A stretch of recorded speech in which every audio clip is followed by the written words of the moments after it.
to a very special edition, an epic edition, in fact, of Wrestling with the Future. I'm your host, Psychic Medium Angelo, joined as I am every week by the happy haberdasher, the smartest guy in the room, Dan the Man Sebastiano. Dan, how you doing tonight?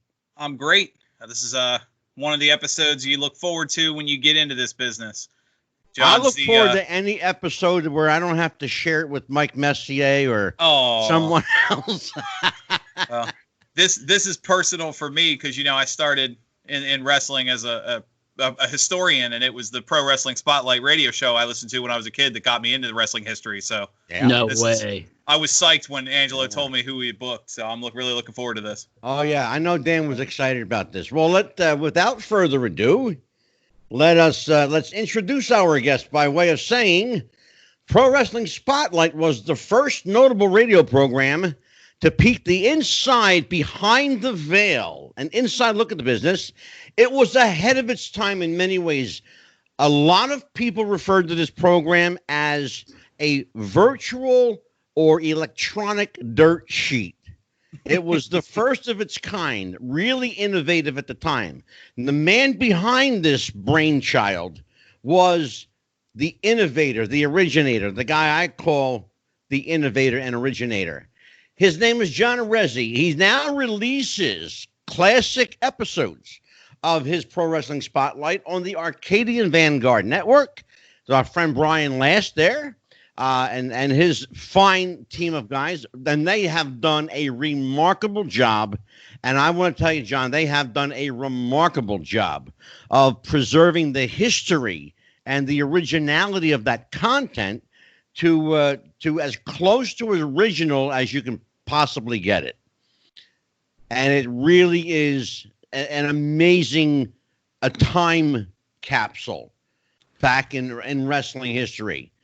The show visited such luminaries as Bruno Sammartino, Scott Hall, Terry Funk, Paul Heyman. John will tell us a lot about Paul tonight, and many more icons in the business. In fact, this show made him an icon of the business, ladies and gentlemen. A man known by many names. He is called John Anthony, John Alexander. Some people called him John Arezzi. John, you are my guest. You are my friend. Welcome home. Well, thank you. It's great to be here with you guys tonight. I spent the last couple of days listening to some of your past episodes and totally enjoyable. I'm happy to be here and open it up to whatever you want to discuss, anything you want. Well, let's open it up with this. You know, you heard me say in the introduction, you were one of the very first wrestling radio programs. Yeah. Now, as far as I remember, and I think my history is pretty good. I think you go back to probably the first episode I'm aware of was probably April or May of 89-ish, somewhere around there. April the 9th, 1989 was the first commercial episode of Pro Wrestling Spotlight on WNYG, Babylon, New York. I did start Pro Wrestling Spotlight actually in 1975 in college. So I broadcasted from the junior college I went to, Graham Junior College in Boston, and at that time I was already a wrestling photographer and a writer for all the newsstand magazines. So yeah, that's where it started.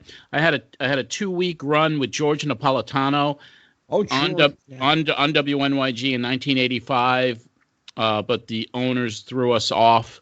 Because Captain Lou Albano was a guest, and I heard that story. We don't want this stuff on the station. But anyway, April 9th, 1989 was the first of the long run that we had. Yeah, I actually heard that story about Lou. We could talk about that later if you want. It's interesting because in many ways, my career has paralleled a lot of the guests I've had. You are no exception. I actually started my career in television and radio, and the very first wrestling radio show I did was 1985, a commercial radio station in Philadelphia called WIP Sports Radio with a young man you might know. His name's Joel Goodhart. Oh, yeah. Yeah. Yes. Good friend. Yeah. Joel, I was Joel's rotating co-host when Carmella was not available. All righty. And you remember Carmella was his co-host at the time. And we heard about this little show out of New York called Pro Wrestling Spotlight. And we thought, oh, damn, we got some competition now. I'm looking around 1989, 1990 is when I became aware of it, as far as how well you guys were doing. I mean, you guys were doing some numbers as far as listeners are concerned. You know, when people talk about numbers today, they talk in terms of ratings, but we're talking about people listening. And the one thing you did, you son of a gun, that we didn't think about at the time, you took damn phone calls. You took phone calls, and we didn't have the ability to do it, son of a bitch. Well, that was a big part of the show. And that was a big part of the show. Talk to me about how this guy, this fan, and I'm going to just say it the way it is, you bullshitted your way into people thinking you were a wrestler. I bullshitted my way into the ring, yes, for a couple of forgettable matches. Exactly. Talk to me about John Anthony. Where did he come from? What, the ring name that I used? Yeah, where did John Anthony come from? That was John Anthony was my confirmation name. Oh, okay. You know, my name is John Thomas Arezzi. Confirmation name is the third, John Thomas Anthony Arezzi. It was also my uncle's name. So I just used John Anthony. I mean, I came up with it the day that I went to the tapings. Yeah. And I'm Angelo Thomas DeCipio. That's funny shit. There you go. So you created just the name, or did you create an entire persona like a lot of people do in this business? No, I didn't know what the hell I was doing. I went in there. I was a photographer like the last taping, you know, always shooting the matches there. I was always backstage anyway. Yeah. And I had gotten to know Ernie Roth, the Grand Wizard, pretty well. And oh, sure. And I was like, I talked to him, and I was like, listen, this was in late 77. I was in college. I was 20 years old, and I was like, I think I want to get in the ring. And he goes, why do you want to do that? You know, I was like, I just want to see what it's like. You know, I want to see what it's like. And he goes, and he talked to whoever he did, and he said on the January 10th tapes, you're gonna do it. You know. And then I showed up, and I saw Monsoon, and everyone had seen me around. I mean, so it was kind of bizarre in a way that I think I lost my mind basically to do this. And Monsoon comes out, and he was like, you got your gear? I was like, yeah. He goes, where have you worked? I was like, I worked a lot down south, which I never did. And he said, heel or baby. I said, heel. And that was it. And I was really nervous because I was like, all right, now I'm going to do this. And I saw Ernie, the Wiz, and I was like, what's next? He goes, well, you know, you're working. I was like, well, can you find out who I'm working with? And he went to the back. And I was even afraid to go into the dressing room because I never was back there because I was always in the common area where we used to take photos of the guys. And he came out and he was like, Dusty Rhodes. I was like, oh. You're working Dusty Rhodes. Yeah, so I go in the dressing room, and the guys are kind of looking at me cockeyed because, you know, they know I was a photographer. Savannah Sousa, they put Savannah Sousa with me to be in a handicap match because Sousa saw me and it was like, that's the photographer, that's the writer guy. So I was getting, you know, cross looks from the start. And McMahon, he didn't tell me, but he told Napolitano, he goes, I didn't know Arezzi was a worker. And George goes, I didn't know either. Because I didn't tell anybody. Yeah. I didn't tell nobody. And that was that. So I was told, you know, we were told we were going to go 4 minutes or whatever it was. And Dusty and I and Sousa, I mean, I never even knew how any of this worked before because I was never in the actual where they're talking about what's going to happen. So that was also the first time I heard all of that. And then we were talking about what we're going to do in the ring. And then sure enough, it's my time to get in there and go in and didn't know what I was doing. And got Dusty in the corner. There had to be some element of the jig is going to be up any moment as soon as someone recognizes me. Yeah, well, I think I lost my sanity for a bit. I wanted to see what it was like, and at that point, I really didn't give a shit. To tell you the truth, You know what? You say that, and Dan and I are going to talk about this too. You say you lost your sanity, but in moments like that, genius is born. Yeah, okay. Think about what I want you to think about the result of that insane, ridiculous act of passing yourself off as a trained wrestler. Would it actually parlay it? Dan, this is right up your alley, brother. Go for it. I think it's funny because you tell the story of you bullshitted way backstage, and obviously you worked Dusty Rhodes, who's somebody that a lot of people from that generation never got a chance to. We've had guests on the show that have said that was one person they wish they could have worked with, and you lucked your way into it. But from what I understand, this kind of literal peeling back the curtain to get back there is kind of what really sparked a lot of interest in further pursuits. I was wondering at what point, you said you worked a couple forgettable matches, your words. In one night. It was 2 in one night. I mean, I worked with Dusty. I got the shit kicked out of me because I stiffed him a little in the corner. Oh, no. Thing. And then he threw Seuss out of the ring, and then he just whispered to me, I got to teach you a lesson. And those bionic elbows were laying in there pretty hard on the top of my head. And I couldn't even go with a body slam, and it was a clusterfuck, and that was the end. And they put me in a tag team match on the second round of tapings, me and Joe Turco against Chief Jay Strongbow and Peter Maivia. And I was told you're not doing anything. You stay outside the ring until the finish. Turco will tag you in, because the whole match was me trying to get tagged in, and he kept pulling him away, put him in a headlock, pull him away, slap me in the head, just messing with me. And at the end, I get thrown in over the top. Strongbow picks me up, throws me in the corner. Maivia gives me a headbutt. I go down, and Strongbow pins me 1, 2, 3, and that was it. And then I was supposed to work with Backlund in taping number 3, but after tapings 1 or 2, they just said, you're done for the night. You're done. I got my $90. And that was that. Yeah. And then it was the ironic part, because 3 weeks later, at Madison Square Garden, taking up my position to shoot Bob Backlund going up against the world champion Billy Graham the night he beat Billy Graham for the title. And right. I got pulled out of ringside, and they said, you can't take pictures anymore. Because my picture was in the program that night against Strongbow. Napolitano took that, and they said, you worked on our taping 3 weeks ago. You can't shoot pictures anymore. And so I basically jobbed myself out of a job. Yeah, you sure did. You sure did. And that was a time when kayfabe was very protected. Yeah. Oh my God, please.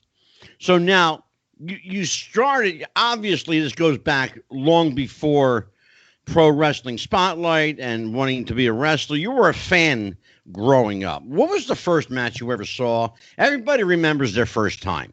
Oh, I remember. Was it Vince's product, or was it a Southern-based product? You're talking about on TV or in person? It doesn't matter. Well, I mean, it was 1964. Okay. And I was a kid, and I was 7 years old. Mm-hmm. I was living in Brooklyn, New York. And my older sister, who passed away years ago, but she called me. She was like, Johnny, come in here. I don't know what this is. She was watching TV. Yeah. And I show up in the living room, and there's 4 midget wrestlers chasing each other around the ring. Oh, I love that. I didn't know what it was. And there it was. I just sat down on the floor and, was just kind of mesmerized by it. And that night, Bruno Sammartino, they kept mentioning this guy, Bruno's not here yet. Bruno's not here yet. He was supposed to work against Dr. Jerry Graham. And they put his cousin, Antonio Pugliese, in against Graham, and Graham was pummeling him, and all of a sudden there's a commotion, and a big, brawly guy just runs into the ring with suitcases. And it was Bruno. It was like, Bruno's here. And he picked up the suitcase and hit Graham over the head with it, and there was blood. And then Ray Morgan, who was the announcer, went up to Graham after the match, was like, well, looks like you need a doctor. And Graham was like, I'm my own doctor. I don't need a doctor. And that was in 1964. I remember it like it was yesterday, and that's the first time I watched wrestling. And I didn't get to see it live until 71. 71, they had a law in New York. You couldn't go to the shows until you were 14 years old. So I never go to a live show until 1971. Yeah, Madison Square Garden had that 14 rule. Yes. The only person I know of that beat that was Bill Apter. Yeah. Because Bill said his father knew the commissioner. So that was different. Wow, that's cool. Lucky Bill. Yeah. Bill told that story on the show. We all remember our first time. Yeah, mine, and I've told it on the show before. My first was in person, 1966, Philadelphia Arena, Bruno versus Killer Kowalski. Under a hood. Really? Yeah, under a hood. He had just tore off Yukon Eric's ear. Mm-hmm. So he was banned by the Athletic Commission from wrestling as Killer Kowalski. But he could put a hood on and wrestle as the Executioner, which he did that night. But the purple tights and the lightning bolt, the purple and gold lightning bolt kind of gave it away. You knew it was Killer Kowalski. Yeah. That was my first match. So let's talk. You fast forward this. You're in college. You get this idea. Hey, they're doing music. The college radio stations are doing news. I'm going to do something a little different. Who comes up with the idea to do this professional wrestling show on a college radio station? Well, it was me. I mean, I auditioned for the college station with the idea of doing a pro wrestling talk show. And at that time, I had a bunch of interviews on tape because I was allowed backstage. I was shooting for all the magazines. Mm-hmm. And I when the open auditions were, I handed the concept to the program director and the music director. And ironically, they were both wrestling fans. So they kind of liked it. And then the sports director hated wrestling. And he wanted nothing to do with it. But when the list came out of who was getting shows and who was getting air shifts, the sheet came out, and I saw a Pro Wrestling Spotlight, John Arezzi, 5:00 Saturday afternoon, and I was like, "Well, here we go," Yeah. So that's what started it. Beautiful, Dan. Go ahead. Yeah, I was wondering, that they during any process, Angelo can tell you, having been at radio himself, you hit that moment where you're like, this is working. It's working. At what point did you, when you were when you first started with your shows, did you realize this is going to work? This is right? Well, I was having fun with it. I didn't know I don't know what it was, because the first few shows were scripted. I mean, I was so nervous that I wrote up the script, and then, we had a closed circuit, like a phone number, and people started calling to ask questions about wrestling, the kids in the dorm. Yeah. And so, I mean, that's what kind of happened. And then, the Grand Wizard, who was up in New England, and I was shooting some pictures for him because he started promoting. And so I started getting more guests, and the Wiz really helped. And so it just turned into something that was fun, with the exception of the sports director. His name was Lester Singleton. He was a little person, literally. Mm-hmm. And he just used to call up and berate me that wrestling's not a sport and this and that. And I had enough after a few months of this. And he called me on the air one day, and I was trying to be as polite as I could. And then when he hung up, under my breath, I just muttered, "Cocksucker." And I got thrown off the air for a few months. I got suspended. You had a hot mic over the air. Yeah, he had a hot mic, folks. It went out. It was a hot mic, and then that night it was around Christmas time. At the dorm, there was a Christmas party, and I show up, and there's Lester, the little guy, and he says, "You called me up CS on the air. I heard it." He was drunk, and I never forget it. He was about 3 feet tall, and he had a Santa hat on. Oh no. And he started chasing me like he was going to attack me. So And everyone, I didn't know whether to laugh or, defend myself, Brother, that's a great wrestling angle. Are you kidding me? This guy didn't know it. He was a perfect wrestling character. Yeah, it was crazy. Builds up Oh heat. my God. Builds up heat backstage beautiful. Against a midget in a Santa hat. That sounds like something you'd see on TV today. Yeah, crazy. Crazy stuff. But the show ran for 2 years. And then I went to a 4-year university to get my bachelor's. I went over to a college called Emerson College in Boston, and I basically concentrated on just doing the sports for the TV station there, and that was after also I had got yanked from my photography seat because of me working. So I was at that point starting to segue out of wrestling. I had stopped going, and it was kind of, all right, I'm going to be graduating college. It's about time to move on. Hey, Dominic, you here? You guys are both Goombas, right? Yeah. Yes, sir. My nephew, Dominic DiBiase, is over here. Take a look. Hi. Hey, ¿cómo está, brother? How are you? How are you? Nice to meet you. Nice to meet you guys. I'm here in New York. Anyway, yeah, so that's what happened. I was like, I was done with wrestling, and I was concentrating on graduating with college and getting a job in sports. I wanted to work for the New York Mets. That was my dream. Yeah, I heard you're a big baseball guy. Baseball guy. At what point do you say to yourself, you know what, this wrestling thing's got some legs to it, might take off a little bit? What do you mean? Like, I knew I wasn't going to have a career in wrestling, just to show you how big of a baseball fan I am. The Mets are playing a simulated game. It's on YouTube right now, so I was watching that before the podcast. But I didn't have any intention on doing a career in wrestling, actually. I got to shut this off now. You see this? Well, I don't know. We can watch the game if you like. No, it's a simulated game. They play the Yankees this weekend, so that's the first exhibition. There you go. But what do you mean? As far as what?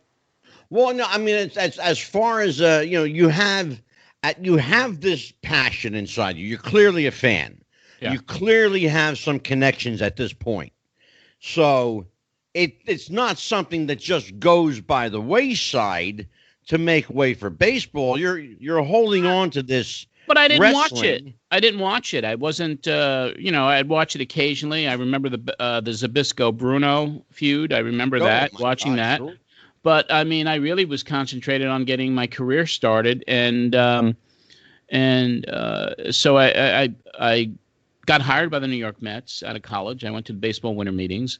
Mm-hmm. And I worked for their minor league affiliate in North Carolina, in Shelby, North Carolina, and had made a lot of friends there. John Gibbons was my roommate, and Lenny Dykstra was on the team. And I mean, and then I went into a nightclub one night and heard a female singer sing. Her name was Patty Loveless. She was a big country star now, but but back then she was Patty Lovelace, the lead singer for a band called Straight Up, and I thought she was amazing. And after a while, I got to know her and quit my job with the Mets to manage her. So, I mean, my life in wrestling kind of just went away. Yeah. In the 80s. I mean, it just went away. I was in the music business from, 1981 really till 89, but I watched. I remember the Hulkamania explode. I remember, the Rock and Wrestling Connection is what kind of drew me back in. Yeah. With Cyndi Lauper, Captain Lou, and all of that stuff. And John, how dedicated were you to the music industry? I know that you managed. I know you managed Patty, but you also managed a string of lesser known individuals as well. And I know that you produced some.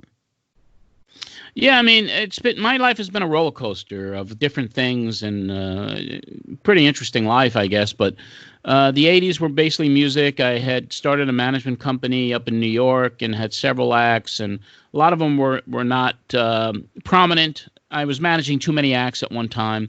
Yeah. I had some partners, and they really didn't know the business, but they, everyone had the dream to break an act. But I was very inexperienced when it came to the music business. And after several years, it just kind of went away. I mean, and then it went under one day because we had an opportunity to work with a band called the New Kids on the Block. And my partners were like, we have enough fucking bands. We don't need any more bands. I said, but this band is good. He goes, that's what you say about all the bands. You say they're all good. New Kids on the Block. They shut the business down, and I was like, what am I going to do now? It's 1989. It's at the end of 1988, rather. What am I going to do now? So that's when wrestling came back. That's when I said, I did the wrestling show in college. Maybe I could do a commercial radio show called Pro Wrestling Spotlight, and that's what I did. So now, Dan, I know you want to pick up on this, but so you go to the lengths of assuming that you're getting a sponsor here. You're gaining some kind of airtime through sponsorship, or you're buying your own airtime. How's this working for you? At WNYG, it was a place that I worked on and off for years, even while I was in the music business, radio station.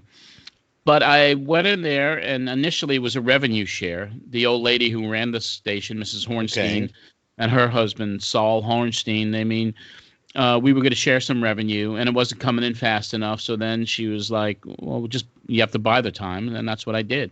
Okay. I brokered my airtime from the middle of 89 right through 96 when I left with all the other stations. And that's pretty standard practice for especially back in the day.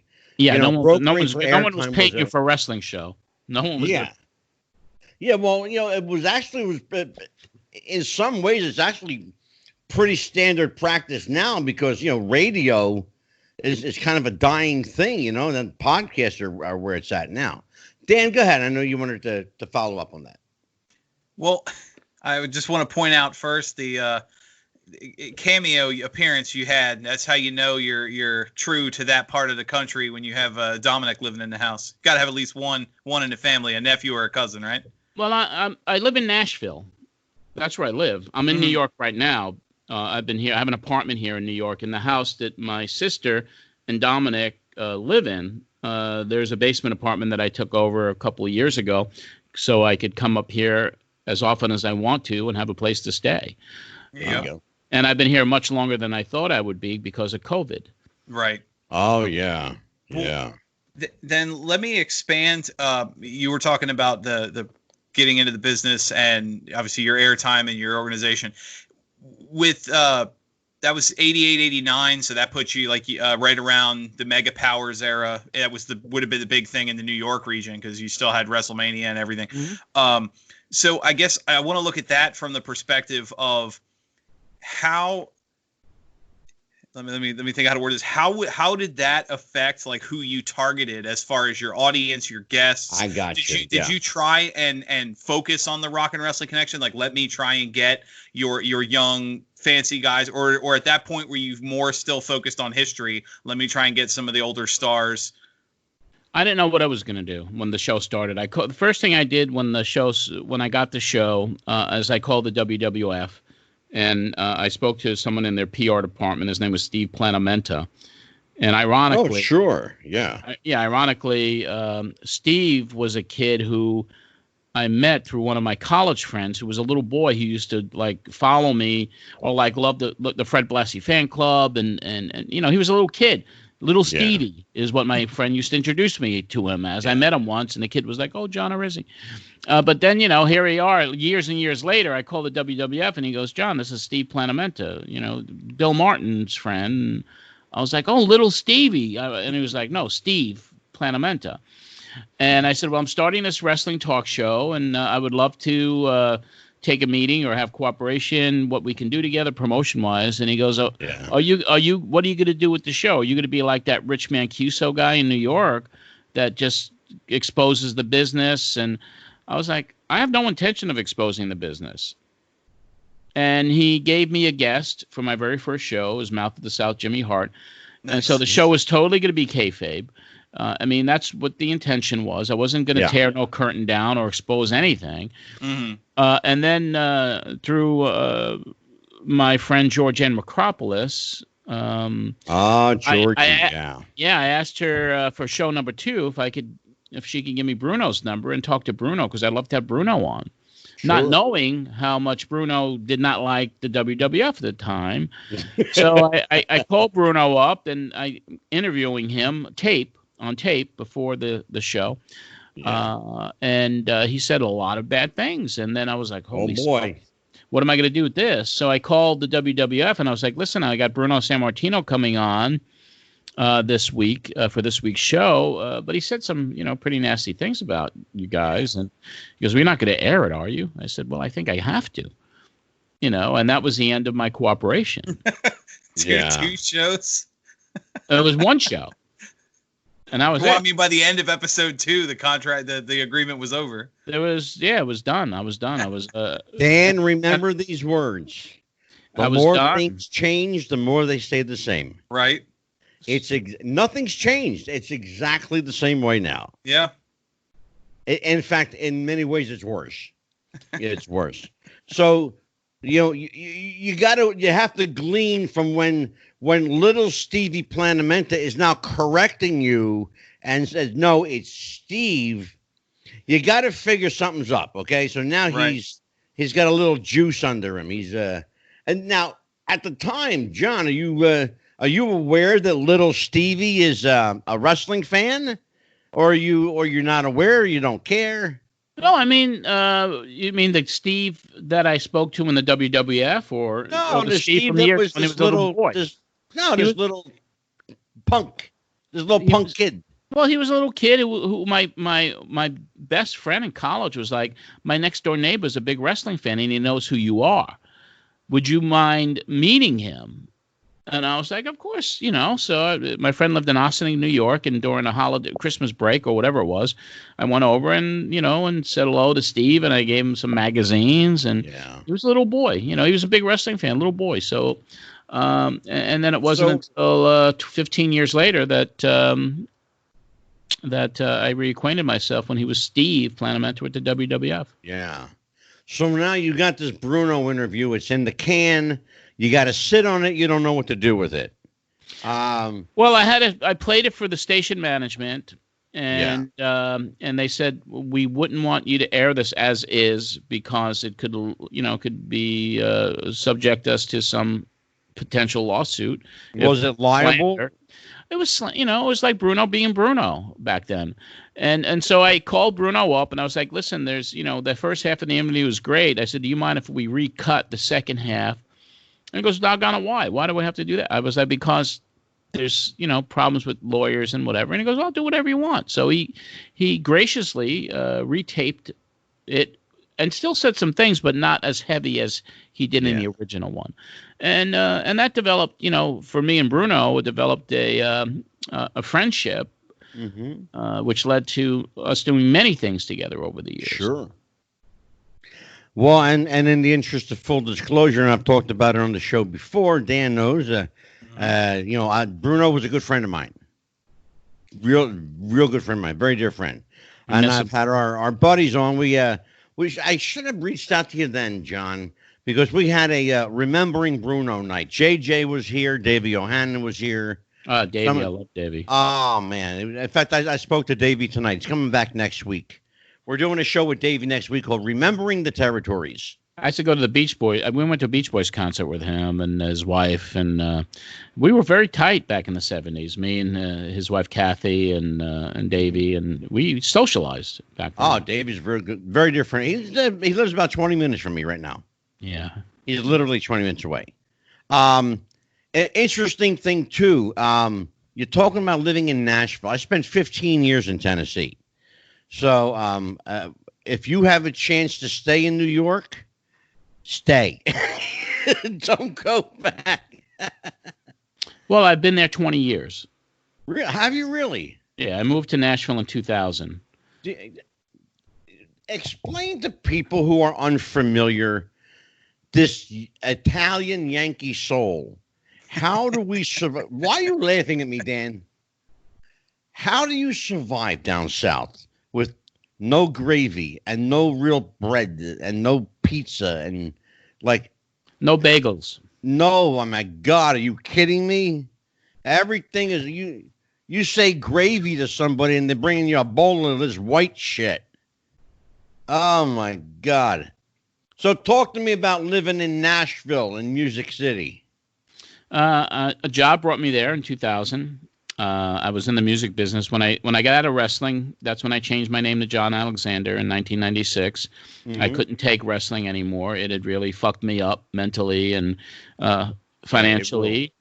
And I had enough, and I wanted to turn the page on it and put it in the rearview mirror. So I changed my name to John Alexander. And I got a job at a local Long Island country radio station because I love country music because of Patty Loveless from years ago. And I started selling advertising, and 1 year goes by on Long Island. Then I get hired away by a New York City country station, Y107 FM. I spent a few years with them, and then I get a call asking me if I would move to Nashville to open the offices up for a TV network called Great American Country as their head of music marketing and national account development. So I took the gig because I had been visiting Nashville with the other jobs, and I liked it. And the cost of living was great, and it was a good place to hang your hat. And the job was great. It was a 6-figure job. It was more money than I'd ever made in my life. I mean, and I went down there, and every year was incredible for me. And then I moved my family down. My mom, my sister, my nephew. I mean, we all lived down in Tennessee. My mom had passed away, and then my sister and my nephew moved back to New York because they missed the culture, and they missed New York, and they missed the Italian people. But I had a job, and I stayed. But I love Nashville. I think now it's a little bit more challenging for me down there, just because I've left the music business this year. After being in it for 23 years, and I miss my family, and life is short, and COVID is here, and so I've been spending more time in New York than Nashville. I've been here, for 2 months almost, with my place empty in Tennessee. Yeah. So I have some decisions to make on what I'm going to do in the future. But Nashville's a great place. They don't have the pure Italian stuff, but it's a great place. And I was in the country music business, and everybody knew me as John Alexander there. I was really successful in what I did. It's so interesting to hear your story because it parallels mine in so many ways. I wasn't going to make a living in Tennessee, as Angelo DeCipio, so I had to become Angel Diablo. What did you do down there, Mr. Diablo? Television and radio. My dear friends at the Gaylord Entertainment Center and Gaylord Media hired me on for some of their radio stations. I did a lot of their voiceover work. My voice can still be heard on some of their commercials. He's blowing smoke at you, John. Angel Diablo was the #1 rated Chippendale in the Nashville Strip. No, sir. He was the voice of Tennessee for. Were you a WSM guy, or did you do any WSM work for Gaylord, or? I did actually some work for the insurance company. Okay. Yeah, I did. Yeah. The founders. By the way, for people who don't understand, WSM literally stands for We Serve Millions. That's what it means. People think it's the call letters of it. Yeah, it is the call letters, but it means we serve millions.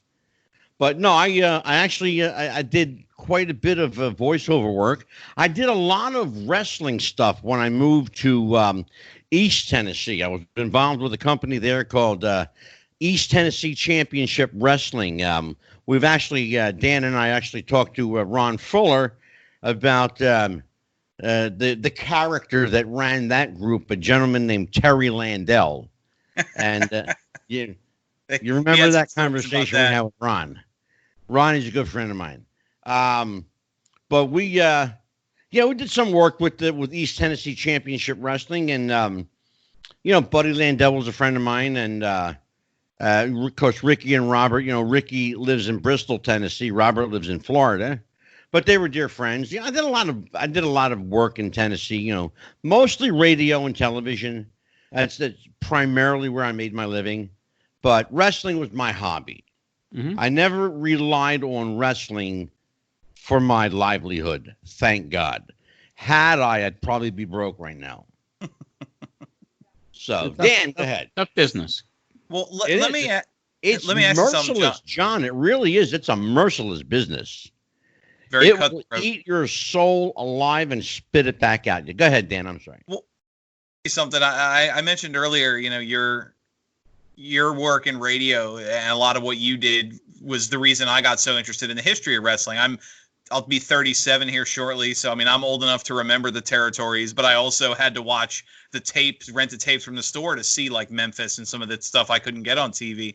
But I want to get off wrestling for a second, have you expand on something if you don't mind me asking. You talked about your history in country music. I think that's an interesting question. I'm curious because you mentioned you got out of wrestling in the late 90s, right around mid-late 90s, you said, right around when wrestling started changing. The wrestling we all grew up with, I grew up with, and I'm sure you guys, in later years, it started changing to the more modern, what we see now, where it got away from being wrestling and more into the stunt show. And then you mentioned getting out of the music business right around the last few years where country music has started evolving from your Garth Brooks and that Kenny Rogers and what I grew up listening country music, and now it's more your pop, your Taylor Swift. I'm curious, how did that did that impact your work in the business at all when country music transitioned to the more pop giddy country that's on the radio today? Well, when I got a job offer to work for a record label in 2010, Black River Entertainment, owned by these billionaires, the Pagula family, who own the Buffalo Bills and the Sabres. Yep. So I went in there, and country music was starting to change a little bit. I was managing a girl named Sarah Darling there, and then I discovered a kid named Kelsey Ballerini, who's a big star today. Yes. I found her in a pizza place in Franklin, and anyway, that's a long story. That's awesome. But when Florida Georgia Line broke and the music started changing to rap in a way, and it started losing its genuine, because country music is about storytelling, always was to me. That's why I loved it so much. Yeah. And I was finding myself losing my passion for the new music that was coming out of Nashville. And then after I left the record company, I basically, with a New York guy, we started a crowdfunding company for young developing country artists, a crowdfunding platform for us to develop them, raise money for them, try to open the doors for them. And that's what really kind of turned me off. I did it for 4 years. But the artists, the kids today, were doing music for a different reason. They wanted to be a star rather than an artist, and everyone was too sensitive. No one liked it. No one liked being critiqued. No one liked being given advice. Yeah, so I think I started. There's an old story. I started aging out. Basically, I started aging out of it, and that's what really kind of. And I just left the music business really this year, January, February. That was kind of it. I said, you know what, I don't want to do it no more. And I was in it for a long, long time. But yeah, the transition from the time I fell in love with country music and being a big part of the Nashville community and helping so many different labels, artists, managers. And then when it started segueing into this new bro country stuff, and there's a market for it, and it's a younger generation's music. It's not for an older demographic. And it's like every generation has its time where a new generation comes in, and the old music the kids hate. Right. So I mean, I love the Beatles. My parents didn't. They love Frank Sinatra. So it's a generational thing. Sure. Yeah, and now Nashville and the music that's being produced is very few. There's very few artists coming out now that I really can say I appreciate and like.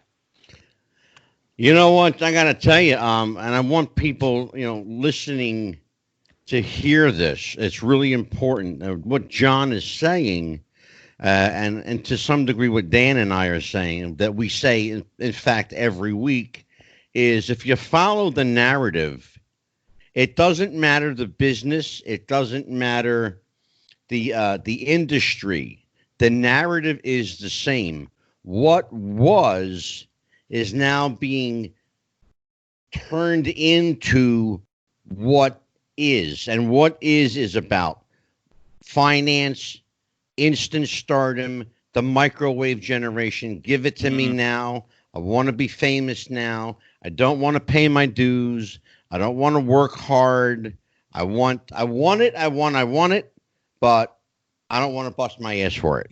You know, it's funny you mentioned that in the music business, because we've had some guests on that have told almost identical stories to the indie wrestling business today, too. A lot of these young guys coming into the wrestling schools already have their gimmick plan. They already have their finish plan. Yeah. And if you deviate from the star that they know they can be, then they don't want to hear it. And we had that conversation, Dan, with the Doc Diamond, in fact. Now, John, I don't know if you know Doc Diamond, but I don't. He's been around. He's a Hall of Famer, a wrestling Hall of Famer, not a WWE guy. Thank God. But here's the deal, though. You know, he told us that people came into his school already with the mindset of, this is what I want to be. This is going to be my finishing move. This is my costume. They had everything planned out. They didn't count on one thing: learning how to work. Right. And that's what's missing in music. It's missing in television. It's missing in wrestling and film and every aspect of visual medium entertainment. Nobody wants to do the work anymore. One of the things Dan and I pride ourselves on this show is that we're not a wrestling show. We are historians. We are archivists of history. Wrestling is the subtext for the story that we tell. And the story that people tell on this show every week is one of a business that is both brutal and at the same time offers great redemption to the fallen. So let's talk about the rise and fall and rise again of John Arezzi. You are a guy who, a lot of people may not understand this, but if they go to a fan festival or they go to a wrestling convention or they go to an all access, what would you call that, Dan? An all access a fan convention? What would you call it? It's a fan fest. That's a convention, a fan fest. Yeah. See how the simple solution eludes us? There's a good chance that you need to thank John Arezzi for that, because my understanding and to my knowledge, even my knowledge of history, John, you're the guy that brought that to us. And I got a little story to tell you. I went to, I think, one of your first fan festivals, and I'm wanting to say, I think it was in Flushing, Queens, somewhere near, I know it was near the airport, near like LaGuardia. Across the street. Yes, there was a place there called the Royal Royce or the Royce Hotel. The Royce. Thank you. The Royce Hotel. I was almost said the Rolls Royce Hotel. The Royce Hotel. I'll never forget that for a couple of reasons. I took a bus trip up. I came with other people. Long story short, it's the end of the day. We're getting ready to go. It dawns on me, I bought a gimmick. I left it inside. I run past the bus driver. Give me 5 minutes. I'll be right back. I come out. I got my gimmick, but the bus is gone. Oh, boy. Oh, no. I had to wait 3 hours for my buddy to get home just so I could call him on a pay phone. No cell phones. No cell phones. Now think about this, folks. No cell phone. A pay phone. Pocket full of change. Call him up and say, dude, can you come and get me? Oh, my God. I will never forget. But I will tell you, I had the time of my fucking life. That was a Which one was it? Who do you remember the performers that were there? I remember. Yeah, I remember Ricky Steamboat. That was the first one. So it was 1990. Yeah. I remember specifically Ricky Steamboat. Yeah. And I remember, I don't know if it was his girlfriend or his wife or some significant other, Bonnie. but she was like stuck to him like glue. Yeah, that was his wife. Was that his wife? Yeah. I mean, if he sneezed, she bent with him. Yeah. Oh my God. But no, that was a fun time. And I remember meeting a guy who I would later see. In fact, he still does podcasts today. Sunny Beach. Yeah, Rick.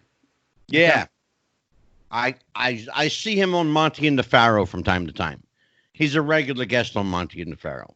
But go ahead, Dan. You're shaking your head. What you got? No, I'm cracking up at your story. It's funny that I'm old. Okay, not that. It's the small world narrative. I mean, I didn't go to my first wrestling convention until I was older, because my parents weren't nearly as supportive of me liking wrestling as John mentioned the generational gap. My dad lived. He had to walk past Buddy Rogers' house to get to school. So when I'm sitting in front of the TV with flipping between Hulk Hogan on one channel and NWA watching Flair Steamboat on the other, it's like, oh, those guys were nothing compared to Rogers and Putski and all the guys he grew up with. But I want to ask, because you talked about, Angelo brought up these fan fests. What kind of expand on that? Like, what led to that? The idea, like, hey, we can get some wrestlers together. We do the signings. We can do the pictures. How did that come about? Well, I had always been a fan of baseball card shows. Go to a baseball card show and you meet a ball player, you get an autograph. There's dealer tables, you're buying baseball cards. And I was like, why isn't there something like that for wrestling fans? And that's what kind of started the idea. And then I just started, thinking about it, and then started planning the first one, because I had the power of the radio station behind me. It wasn't a huge station, the first one at WNYG, but I was able to convince a few people to put a little money up as well, because I really didn't have the money to put up, and they thought it was a good John, idea. You stopped there for just a second. I was going to go there with you. Mm-hmm. Anybody that's ever put one of these fan fests on, it's a costly proposition. Yeah. It's an expensive proposition. You got to have some friends with deep pockets, and somebody who believes in you enough that they're going to get a return for their investment. Correct. What was your pitch? What was there were clients. There were clients. There were real estate guys. They were Italian guys. They like sports. Our guys? No, they weren't like that. Boys? No, they weren't on the boys. No. Damn! I love having stories about. No, but they, I talked to them. They thought it was a good idea, and we did it. I mean, we got Sting. I knew Sting was going to win the title that summer, and so he was the guy that we went after as our headliner. So he got like 5,000, I believe, back in 1990, and then I got Steamboat and Terry Funk and Bruno and Cactus Jack and John Studd, but John had gotten ill, so he couldn't make it. And then a promoter by the name of Herb Abrams reached out through Georgianne and says, I'm starting this wrestling federation. Can I launch it at your convention? And he did. So, I mean, it really was it was a pretty cool event. And I don't know how much money it made, that first one, because I wasn't in control of the books. Right. So I don't know what was made or lost. I didn't get a return from it. And that was that. It was a learning experience. So why do it again then? Because I loved the business, and I thought it could. Even though you realized that you took a financial beating, that I've taken risk all my life. Every day is a risk. Everything I've ever done in my life is a risk. I've never been afraid to fail. I've never been afraid to get up and start. Oh no! I mean, failure is. No. I mean, that's what I am. I got big balls. I don't care. Well, yeah, I mean, absolutely. I'm just going to give it a shot. And I want to please the fans. So I know how many people attended in 1990. Yeah. And make this bigger next year. And that's when we got Ric Flair and Buddy Rogers and Luthez and Billy and Bruno and Moolah and the rest of them. So it was just something that I felt that I always wanted to give the fans that opportunity to get up close and personal with the guys. Well, I mean, you got to have, super large cojones. And by the way, our sponsor is going to play into this. You've got to have a super large cojones to be able to pull something like this off. And you can't be afraid to fail. Absolutely. But it doesn't hurt, John, to make a couple of bucks, No, I mean, that was always the objective. Back in the day, and I'd be the first to admit this, back in the day when I was doing Pro Wrestling Spotlight and when I was doing the conventions, I wasn't a good businessman. I was still, fairly young. I was always kind of an entrepreneurial guy, but I didn't understand what it could be and how much it could be generated. And I got worked by a lot of the guys. Oh boy. Who they talk to each other. Oh, you're paying him this and you're paying him that. So, I mean, that was the stuff that I couldn't handle back then because they were workers. And brother, I got news for you. You'd be hard pressed to handle it today because there's still workers. No, I can handle it today. Because I can handle it today because exactly. I told the Ultimate Warrior to go fuck himself and hung up on him once when he helped me up. Yeah, because you learn. You get an education. John, you get your master's guests on the show. We've had guests on the show who told them to fuck off too. Dan, before we go any further, tell John Arezzi who our show comes courtesy of. Well, Angelo mentioned in order to do some of those things, you got to have big cojones. Well, big balls, John. Big balls. Big cojones, whether they're strong cojones. The key is you got to keep your cojones clean, shaven, trimmed, which you can with our friends at Manscaped.com. Yes, sir. Manscaped.com currently running the wondrous Lawnmower 3.0.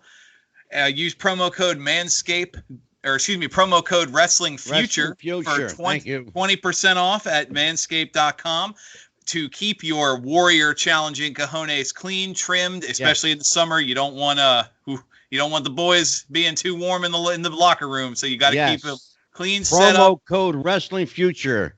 20% off. They're currently running the combo packs, which you can save all kinds of money on. So keep your boys trimmed, clean, good to go. Wrestling Future, 20% off. Our friends at Manscaped.com.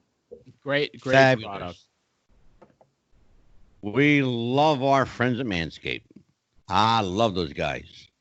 Balls to the walls. That's where we're going, baby. Balls to the walls. Sir. So go ahead, Dan. I'm going to let you, because you always tell me that, that I hog the conversation and I interrupt you. And so here you go. Now it's just you and I. In my defense, I only say those things because they're all true. But not too late to get another co-host. Oh no. But no, John, I was going to ask you about that. I'm glad you mentioned it because you ran the convention where the UWF launched, and that's one of the best and simultaneously worst moments in wrestling history. Oh my God! Where you have a man come on stage, and now you had a crowd and a gimmick, but he promised dead performers would be there, and it's just I'm wondering how he basically said that Bruiser Brody was going to be one of his stars, and Bruiser was murdered a year before. Exactly. You have a defining moment. I was kind of hoping you could touch on that, being the behind the scenes. Like, how did that go over for somebody in the back? Herb was a character. Herb, he came in and with you're talking about cojones, he had them, but he said a lot of misfactual things. But he launched the UWF at that convention, and he convinced Bruno to be involved with him, and Captain Lou, and he eventually got Andre the Giant for a little bit. I mean, so he was a nut. He was a crazy John, guy. I mean, he was a nut that had, fat pockets, brother. Yeah, I mean, he had wherever the money came from, whether it was his clothing stores or his ex-wife, I don't know. He had the dough, and he went through a Yeah. lot of money. Oh yeah. I knew Herb really, really well, and he was a very endearing guy, although he was a lunatic. Yeah. And he was just one of a kind guy, and he rolled the dice, and he thought he could take over, wrestling, and thought he could put Vince out of business, and he just he never listened to advice from anybody, whether it was from Bruno or Captain Lou or any of the big quality performers that he was associated with. Mm-hmm. But he gave it a shot, and he's a piece of wrestling history. And that's what you got to say, Well, it seems almost a given. It's a death knell. It really is. Think about it, Dan. It's almost a death knell to tempt that I'm going to put Vince out of business. I'm going to be bigger than Vince. Right. Why? Don't even try to compete with Vince. Just do a good show. Yeah. That's what we do here. I mean, because if you're doing well, Vince is going to try to squash you anyway. Right, but you have to compare. But let it. If that's going to happen, John, let it happen organically. Don't tempt fate. Don't pick a fight. I mean, thank you. compare the fates WCW had when TNA tried to do their Monday night show versus like a Ring of Honor or New Japan, which just said we're going to put out a good product, and they don't. Yeah. They're not the anti WWE. I mean, they are with their talent, but you just do a good show, and the fans will come to you. Dan, to John's point, why pick a fight? To echo the words of the late Roddy Piper, you don't throw rocks at a man carrying a machine gun. Right. Why would you want to tempt your fate? Seal your fate before you ever have a chance to fight. Exactly. Herb Abrams was an interesting cat, though. I never knew Herb. I never met Herb, but I know people that worked for Herb. And in the interest of full disclosure, Herb Abrams Jr. is a friend of mine, not only on Facebook, but I know him. And I can't get him to come on this show and talk. He won't come on here. He doesn't want to talk about it. Why? I don't know. I think he's got a hell of a story to tell. If he chooses to tell that story, that's another story, quite frankly. But ultimately, John, why did Herb fail? Was it just insanity, or was it really just the drugs? What happened to this? I would say it was more probably the demons that he had internally. Yeah, he had a lot of ambition, and he was a good salesperson. He knew how to convince people to work for him. But I think it was more of the the personal demons that did him in more than anything else. Good, then. No, I was kind of agreeing. They touched on a lot of it with the Herb Abrams episode of Dark Side of the Ring, where you had a lot of behind the scenes. I mean, really, the UWF is probably one of wrestling's biggest coulda stories. Yeah, I was a big part of the show. I mean, I helped them with the content. I was on the show. I was on camera. I mean, it was an interesting episode. It really was. And we should point out that's Viceland TV, Cocaine and Cowboy Boots. That's the name of the episode. Yeah, he loved his cowboy boots. Apparently. Apparently he did. John, one of those individuals that you are associated with throughout history is one Vincent Russo. We're not going to get too much into it because in the interest of full disclosure, once again, Vince Russo will be a guest on this show in a couple of weeks. Bro. Yeah, bro. Way to God, bro. On Dan's birthday. Now, I would love to be able to give Dan the gift of Vince Russo, but Dan wants the gift of his wife instead. I love that. This is a gift that you should get. You should commission a painting from Vince. I love it. Look at this shit. Me and my nephew. That's awesome. Great. Well, if you talk about full disclosure, Angelo, I actually did talk to the wife about being on the show as you're resident skeptic, and she told me no. So I checked with management, and my request was denied. Maybe next time. Well, look, as long as you made a valiant effort. So now, again, I don't know. I'm going to be honest with you, John. I don't know Vince. I've never met Vince. Okay. However, I have appeared on shows on Vince Russo's The Brand. Alrighty. I've been with Jessica and Rocky and Big Vito and Noel, and I've been on their shows and have contributed to their shows as a guest. But I've never spoken to Vince. I've never met him. I don't know him. I know he knows who I am. But it's going to be interesting. Tell us about this guy who is so often misunderstood. I call Vince Russo the most misunderstood guy in wrestling. He's the most polarizing guy in wrestling. You love him or you hate him, and that's it. There's no in between. Yeah, you're absolutely right. You either love this guy or you just don't. And so the question is, why is that? Is he honest or is he just so full of shit? My business relationship with Vince only lasted 3 months. Right. We didn't get along. We had different visions, and I didn't like him.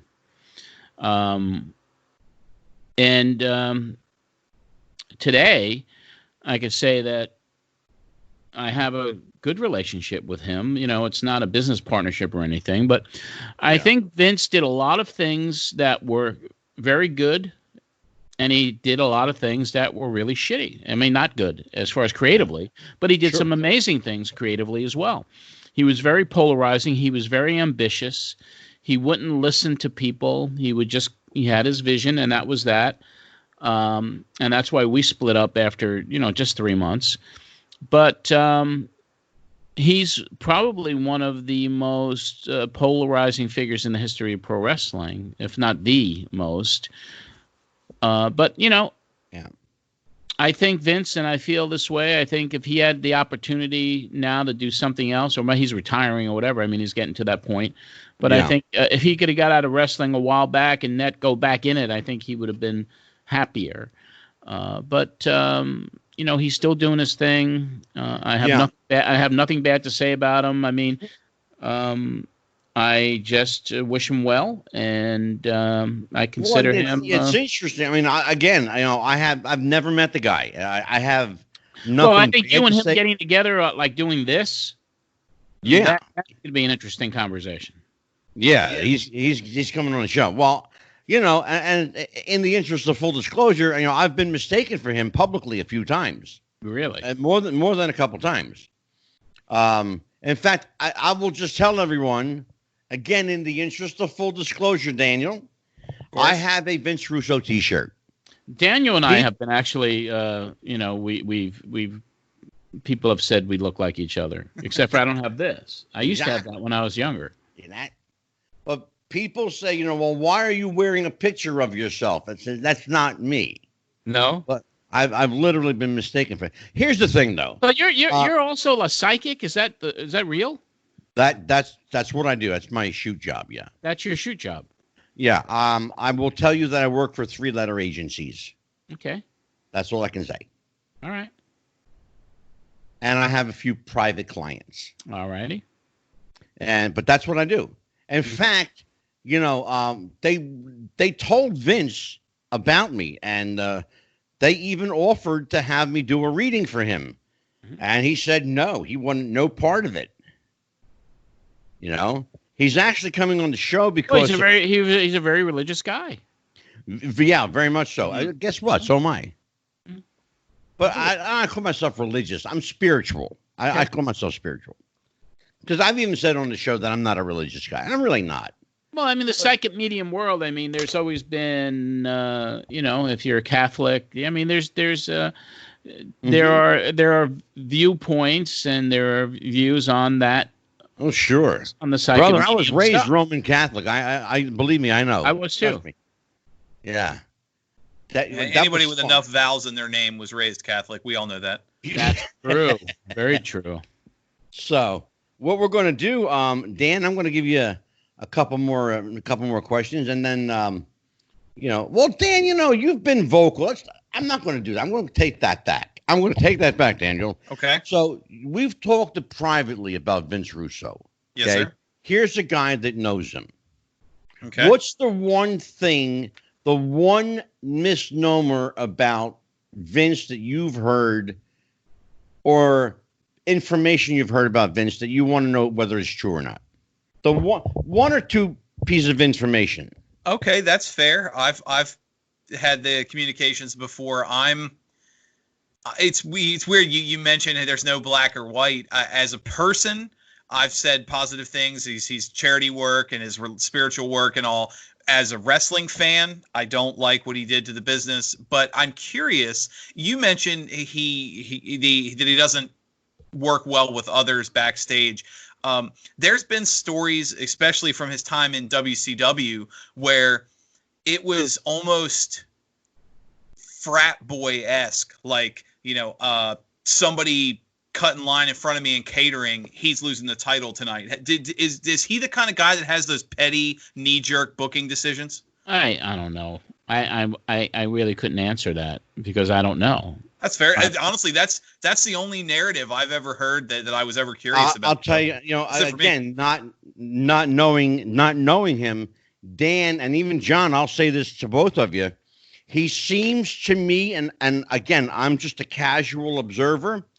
He seems to me very much the type of my way or the highway kind of guy. He is.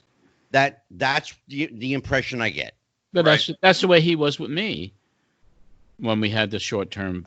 Okay. Yeah. There you go. And see, the thing about it, he only cared about what was going on with Vince.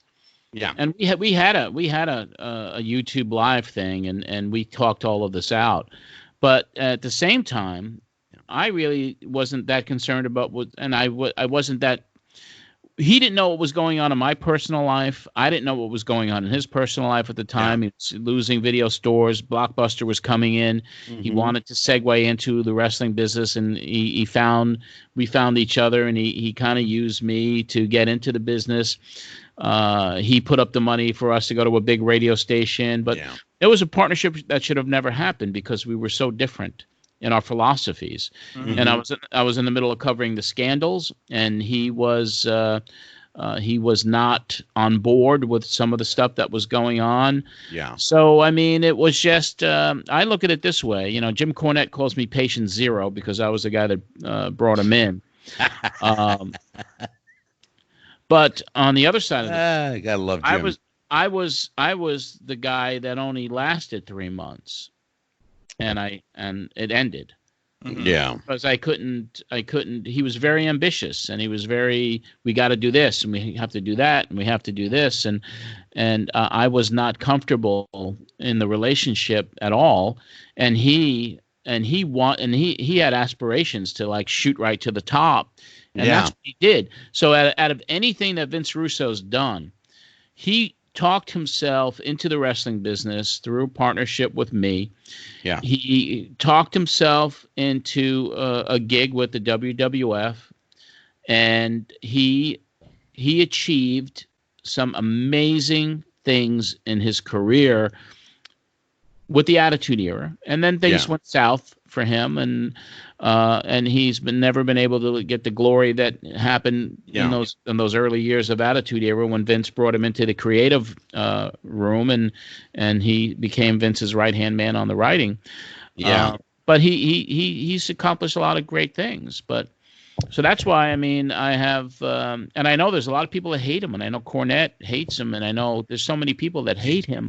You don't say. But there's also people that like him personally. I mean, I talked to a top performer, Hall of Fame performer this week, and we were talking about Vince a little bit because he's going to be coming on one of my shows in the future.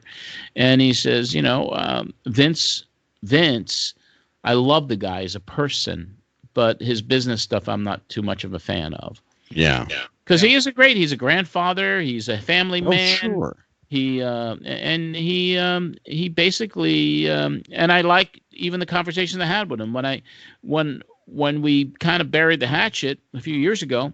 Mm-hmm. My nephew was the big fan of his. My nephew was the one that kind of said Russo was doing this podcast and he's saying things about your uncle, and that's when I reached out and we had this thing, and then I went to Colorado for the holidays and I got together with Vince with my nephew, and it was a great breakfast. It was great, and he was so happy that we had. I saw that YouTube piece that you're talking about, John. Yeah. As far as Vince's success.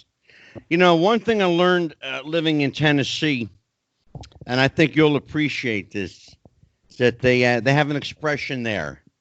Even a blind squirrel comes across an acorn every once in a while. Mm-hmm. And that was Vince Russo's success. He got lucky. It was a moment in time. It'll never happen again. He tried to parlay a career based on something that happened in a year and a half. And he's been chasing that. It's like a guy who gets high for the first time. He's chasing that high. They call that Dan chasing the high. Chasing the dragon, yep. Right? And they never get that high back, that euphoria. And Vince Russo's never gotten it back since. In fact, in the process. Maybe you should discuss that with him next week. Well, I would love to, but we're not doing a wrestling episode. We're doing a. Oh, that's right. Yeah, I'm doing a Paul McCartney is dead episode. Yeah. You know what though? I'm going to invite him back to talk about that. Well, thank God Paul McCartney is alive. That's all I could say.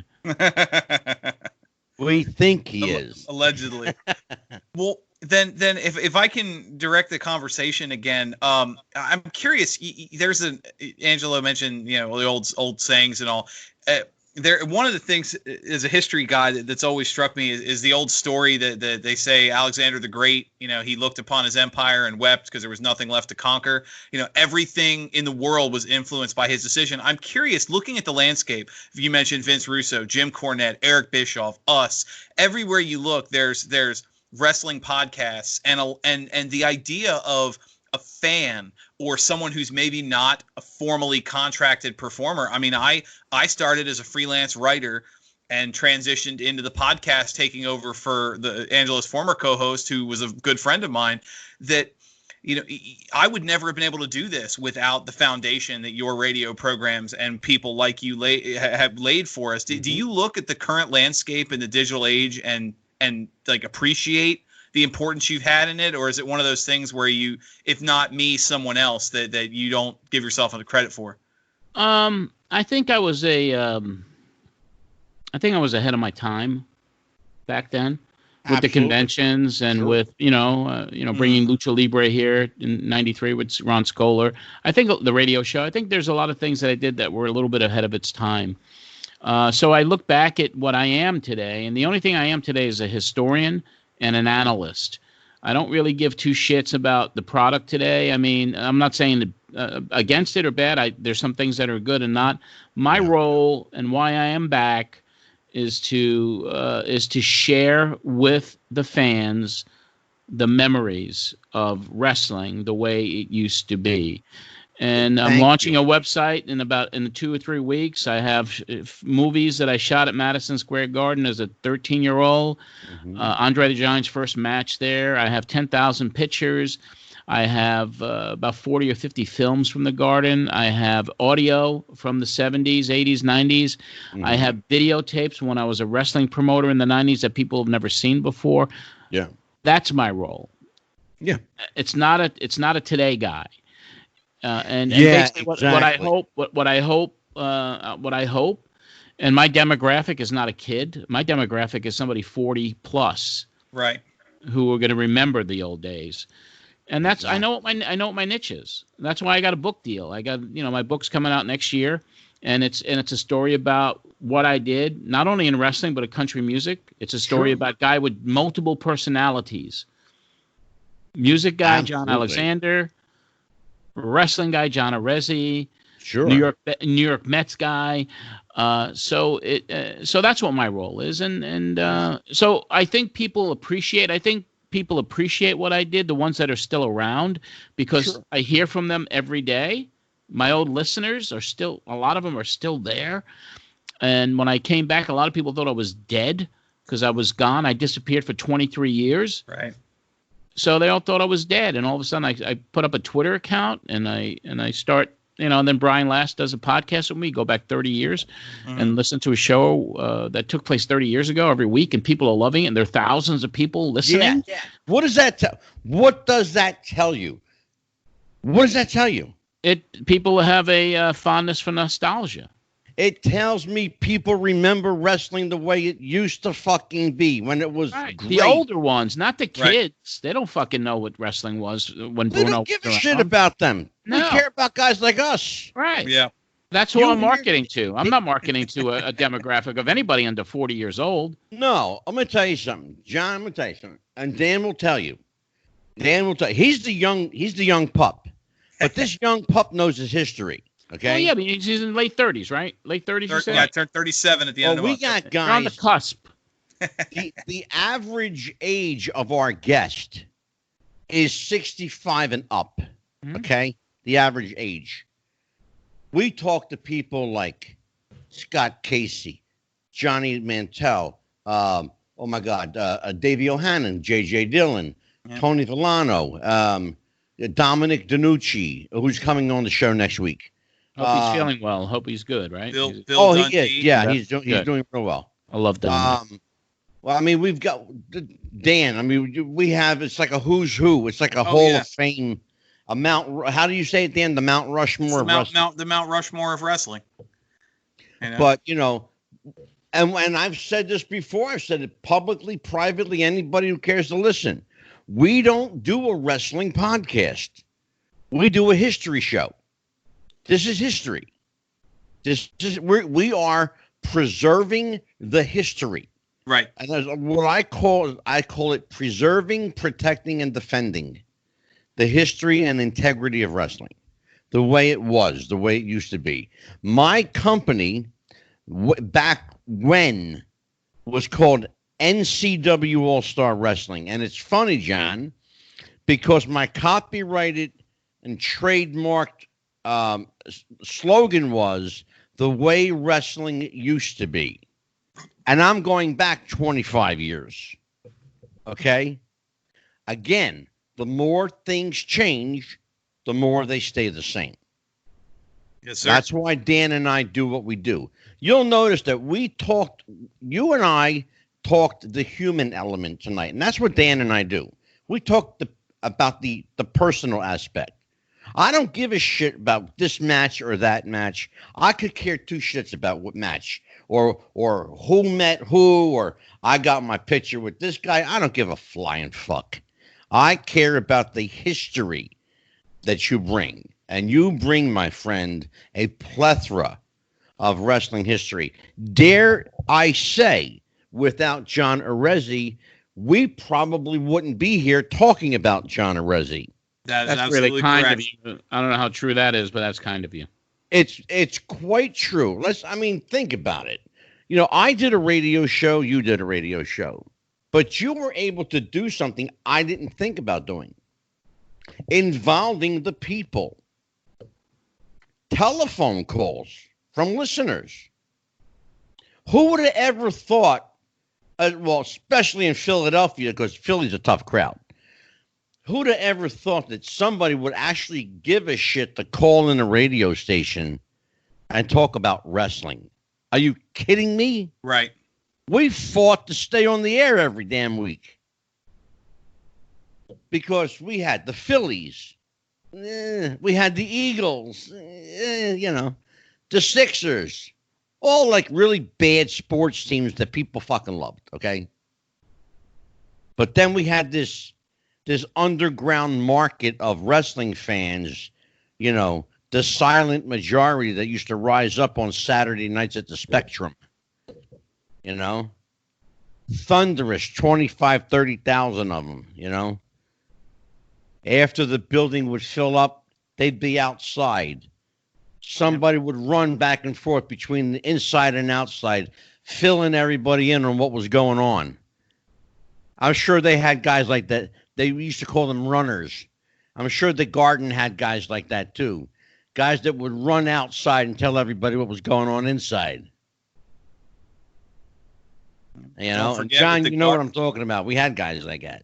Don't forget with the Garden, Bruno's got the record for sellouts, and that won't even be touched. And the closest, second place is still almost 100 away. That's never going to happen. So it was a time and place that'll never happen again. He was beloved by the ethnic fans in the Northeast. Yeah, he surely was. Brother, I'm going to tell you what. I am so thankful to have had you here for as long as we have.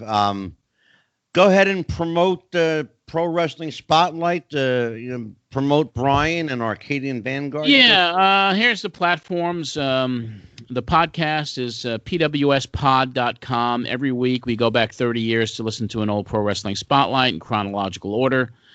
Have a Patreon for that, patreon.com/Arezzi. For $5 a month, you get every show unedited with commercials included. So we have 56 shows up there now. I have enough content. Brian and I will be doing Pro Wrestling Spotlight then and now for the next 4 years because I have enough radio shows for the next 4 years. I have a live show every Saturday on Facebook. It's Pro Wrestling Spotlight Live. And that could be seen at facebook.com/John Arezzi's Matt Memories.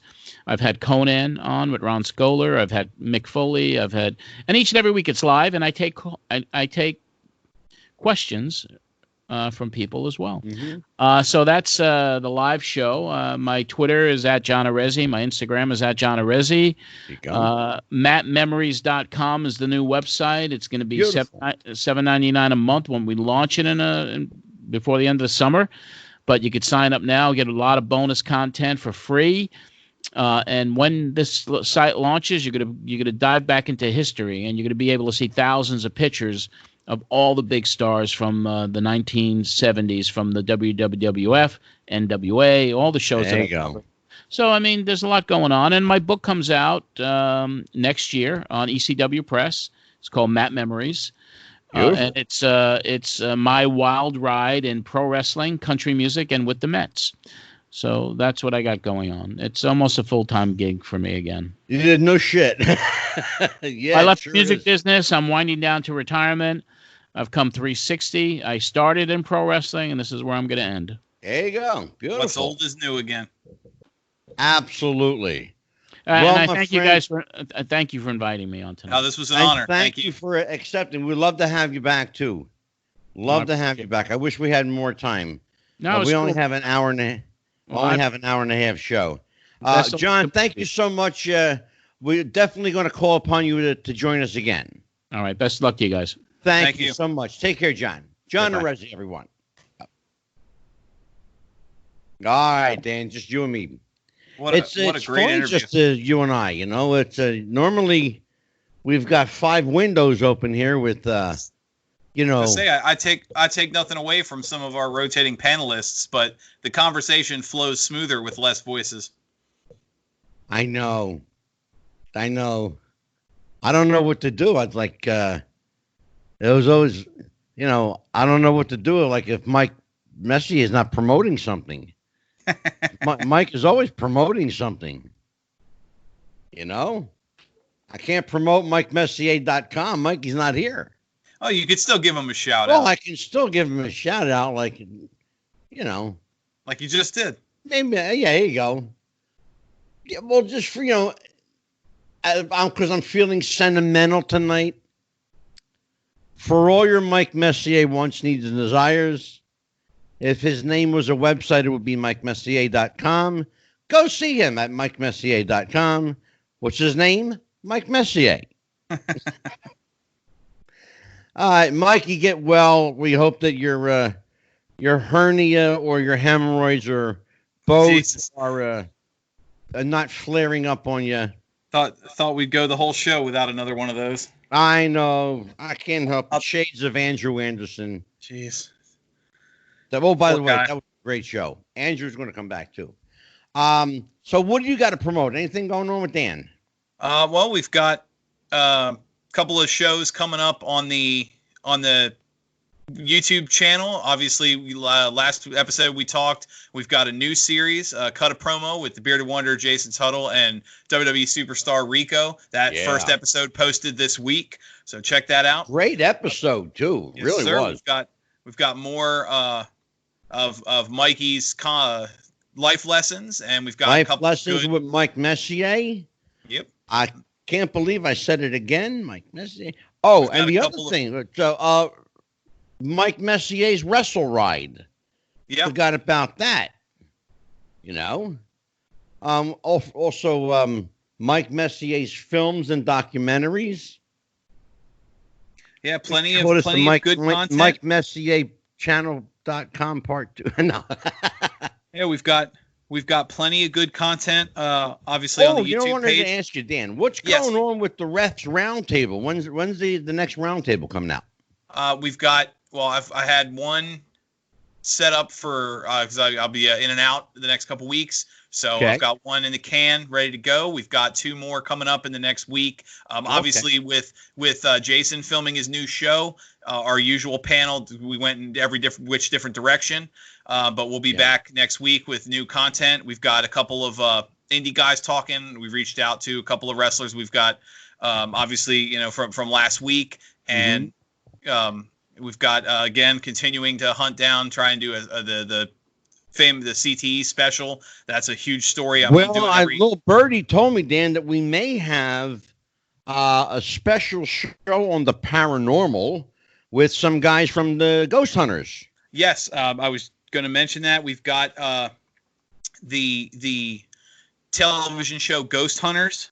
We're going to have a couple of surprise call-ins for that. It's going to be one of our regular shows. Pulling up all the information now. I apologize. I had the notes for our upcoming shows, so I closed the window. But obviously, like I mentioned, our good friend Ray Savino, he's a friend of mine. He was a friend of Jeff Robinson's, and he's going to be on doing discussing paranormal. And we're going to be joined by, as of now, we've got call-ins from Daryl Marston and Mustafa Gadalori, who's they're both from the television show Ghost Hunters. Okay. It's going to be interesting on my end. I already discussed that they've got some new stuff coming up. Obviously, their big thing now is they run a series of public ghost hunts, which are just picking up now as COVID's allowing people to be in groups. Yeah. It's going to be interesting because that's going to be a discussion from the perspective of, again, you talk about the people side, because the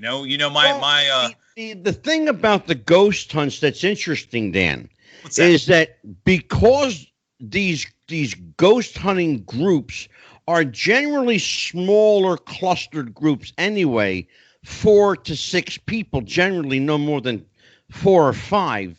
Yes, sir. They have a little bit more leeway, a little bit more accessibility than perhaps a group of 10, 15, or 20, a larger group. Right. So it's going to be interesting. I would love to see, a small group of maybe, 4 or 5 people, investigate or do a haunt. I would love to be able to present that, in fact, as a special episode on the show. I would love to be able to do a live. What do you think about that? Doing like a live ghost hunt. I will say that's an interesting thought. The problem is going to be because obviously you have people in different states. But the other problem too is anybody. No offense to our platforms, but live streaming on YouTube is not easy. YouTube has taken their time to catch up. Especially their big push recently has been for gaming. They're trying to catch up with companies like Twitch, but live streaming on YouTube is a little difficult. As far as our main, you have a bearded wonder, that is true. Yes, sir. Pretty good that way. So we're going to have to pick his brain a little. Yes, what else sir. Well, we've got next week. We've got the discussion on the territory days on the 21st, July 21st. You mentioned that. Yes. That's going to be a great show. July 23rd, our friend Baby Doll's coming back. Baby Doll, yes. So anybody who the first time we talked to her, and anybody who's ever heard her talk, that's a great interview altogether. Yeah. On the 28th is your special show with the Sage Quay and Vince Russo discussing whether or not the Whether or not the man who identifies himself as Paul McCartney is who he says he is, that should be interesting. We will find out. And then coming up the first week of August, August 4th is going to be our paranormal show, and August 6th is going to be part 3 with Bill Dundee, who's obviously, I mean, you talk about somebody who knows some stories. Oh boy. But we've got a lot of good stuff coming up. 10-parter with Bill and never get the same story twice. Absolutely. I love Bill. I love Bill. Bill reminded me, doing the interviews with Bill Dundee reminded me of the 2 parts we did with Sam Houston, where you can just, a kernel of story can turn into a lifetime of memories from one question. God, yeah. And next thing you know, you've been talking for 2 hours and I got to 3 questions on my paper. That's not a criticism of how much he talks. It's a compliment to the depth of the stories he can tell. Exactly. Exactly. People don't understand that. They say, "Oh, I wish you'd ask more questions." Why? Right. Why? Well, I mean, you remember our was a part 2 with Sam Houston. It was an hour and 10 minutes into the show before anybody got a word in, because it was just one story to the other to topic for to topic, which and you were very grateful. Exactly, and that's the people side of things that we do. Hey now, but I mean, as far as our platforms, brutal on me, brother. You're really as far as our platforms, we're obviously on YouTube. We're on Facebook. We also have the closed Facebook group, Wrestling with the Future Podcast. We're on Twitter at Wrestling Future. That's no G, Wrestling Future. You and I are both on Twitter. I'm at the man_WWTF. Mm-hmm. And your Twitter handle is Psychic Medium Angelo? At Psychic Angelo on Twitter. Psychic Angelo. Yep. Find me on Facebook. I'm really easy to find. At Psychic Angelo. There you go. Did you do our Instagram at Wrestling with the Future on Instagram? Yep. Yes, sir. I forgot about it. That's our relatively new platform, Wrestling Future Instagram. Yeah, we got little video clips up there. We've got photos. We've got our guest list up there. If you want to see who's been here, who's coming, we got our guest list up there. We got. I'm adding. It's a slow process because they just wanted me. I don't have a team like John does. God bless him. So I have to do old school, one at a time, Right. I need about 5 more Jason the Bearded Wonders, loading everything. Yeah, but you wouldn't be a wonder if there was too many of you. I know. I tell you what, that man has been amazing. I'm hell of a website he's putting together for us too. Oh yes, and as long as Jason and I have been friends for a long time, and I'm glad he became a part of this. But for those obviously on the podcast side, anywhere podcasts are, for those on YouTube, don't forget to like, share, and subscribe. Buy the T-shirts. And I wanted to tell you, we picked up a couple of stations. Here we go. Yeah, I got to find out. I didn't even know. I just found out today. We picked up a couple of stations, and I'm going to tell you who they are here. Here we go. Here we go. We are on Podtail. We are on Backtrack.fm. Nice. We are now on Chartable.com. Okay. We are on, where else do we? I just saw it. Here we go. And where was that other one? I just saw it. Oh, for God's sakes. Chartable, Backtracks, Podtail. And I had 4, but those are the 3 that. That's fair. I forgot where the hell I put the other one at. Anyway, a bit of a pat on the back, shout out to ourselves. The reason our number of stations picking us up continues to expand. As of last month, we had exceeded 2 million downloads on the Central show, which is impressive. We've touched on before, the average lifespan of a pro wrestling podcast is about 3 episodes. We were over 100 and more than 2 million downloads. And the innovator of really without him, we wouldn't have wrestling podcasts. Was just on the show. And you know what? He's real humble about it too, Jeff. You know what I mean? Oh God, please! Oh my God! I almost said Jeff. Holy smokes! Well, wow. I gotta tell you, Dan. I've been thinking about him a lot lately. Yeah, mixing us up. I'm sure he'd get a kick out of that. Yeah, he's probably pissed at himself laughing. But I've been thinking about him a lot lately. I've been seeing his pictures come up in Facebook. You know, his mother and sister are on Facebook, and occasionally they'll like something that I put up there, and then of course it says Jeff. Anyway. Well, Jeff, we love you. We miss you, brother. Man. Yes, sir. So anyway, Dan, I tell you what, I as far as I'm concerned, Jeff is here anyway because he's the one that picked you. Absolutely. For Dan the Man, I'm still Psychic Angelo. Little darker, little whiter, still the same guy. We appreciate everything you've done for us, folks. We'll be here next week, same time, same podcast channel. I'm really screwed myself up with that one, boy. I tell you, my head's all screwed. You're gonna have to say goodbye to us. All right. Well, like I said, don't forget to like, share, subscribe. We've said a lot, and we'll see you next time. Take care, everybody. Happy wrestling.